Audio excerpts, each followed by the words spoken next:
It gets even better than that though. Used goods, okay, like if you buy a used washing machine, it's not taxed under the fair tax.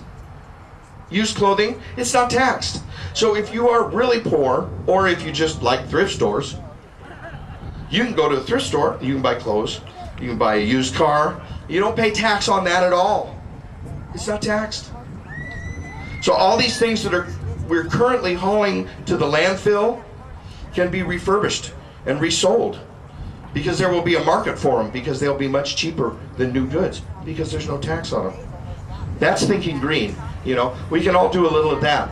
I mean, we may think that most environmentalists are crazy hacks, which I do, but that doesn't mean we shouldn't do what we can to recycle and do that sort of thing.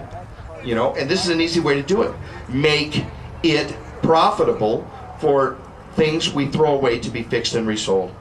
Now, most of you are familiar with how our state sales tax works here in California. Certain things are not taxed like food. The fair tax does not make those distinctions. Every month, instead of giving you, oh, this isn't taxed, and this is, and this isn't, and this is, it's all taxed.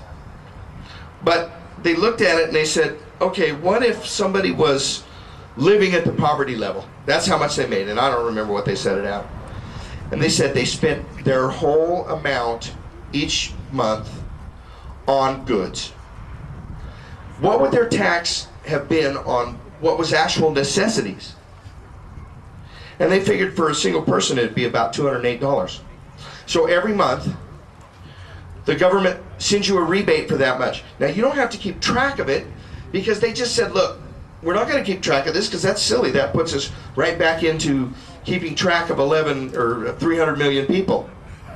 We don't want to keep track of 300 million people. We want to keep track of 11 million businesses. Much simpler. So you get a check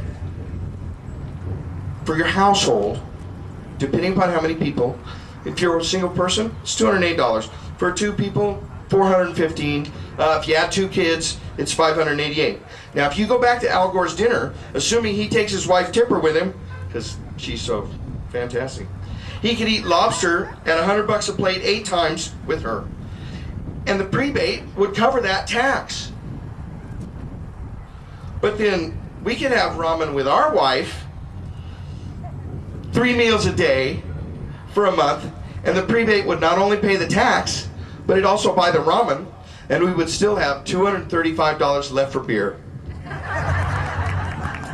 Maybe beer's a bad example. How about clothing, or prescriptions, or rent, or auto repairs, or an orthodontist because little Johnny's teeth aren't what they should be? See, getting your whole check from your employer and then getting a few hundred on top might go a long way with the right budgeting.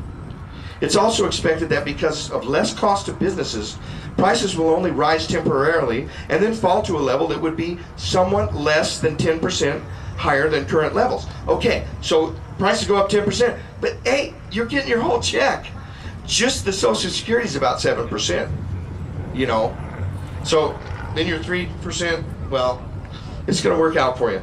Look, the truth is, I can't begin to explain all the features and advantages of the fair tax in just a few minutes. But the current tax system stifles everyone who is not rich enough to be unaffected. So what's it going to be? 67,000 pages created especially to suit the whims of special interests and buy votes and influence, or just 50 pages of easily understandable rules that will simplify your life, increase your influence, and give you some control over what you do with your money. It's kind of a no-brainer. Listen, the fair tax will, and I stress will, create jobs by making U.S. products more competitive with foreign goods, because it gets rid of corporate taxes. Now everybody says, what, those corporations, what? You're not going to let them off the hook and not pay taxes. They don't pay taxes. They inflate the prices, and you pay those taxes. So every corporate tax is a tax directly on the consumer.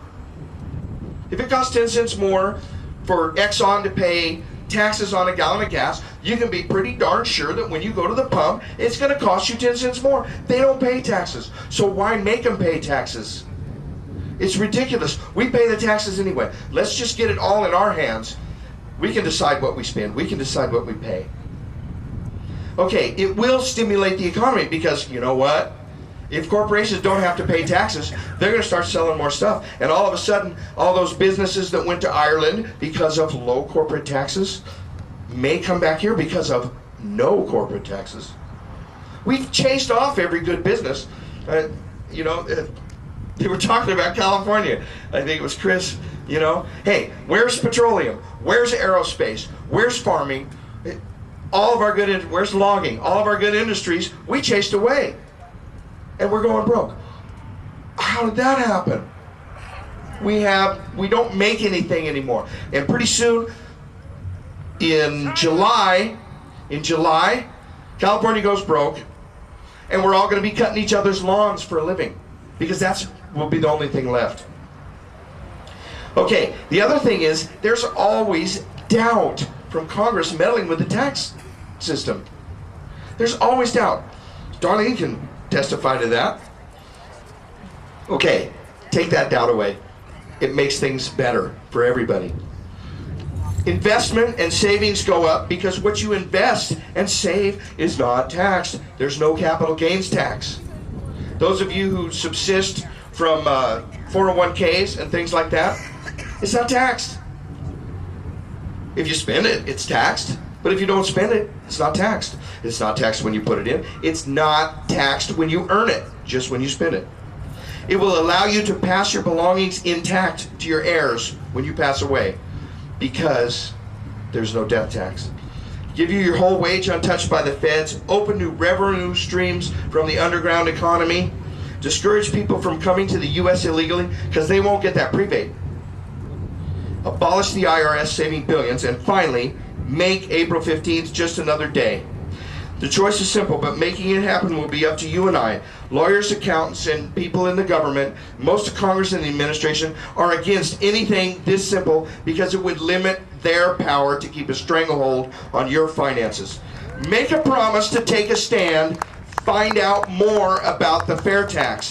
Study it. Spread the word. The United States needs simple, common sense solutions, and this one is a huge step toward preserving our liberties. The rallying cry that begat this great country was taxation without representation is tyranny.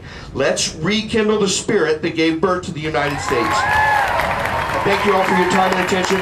Tell the government you demand the fair tax. Don't let them pass the bat. Thank you.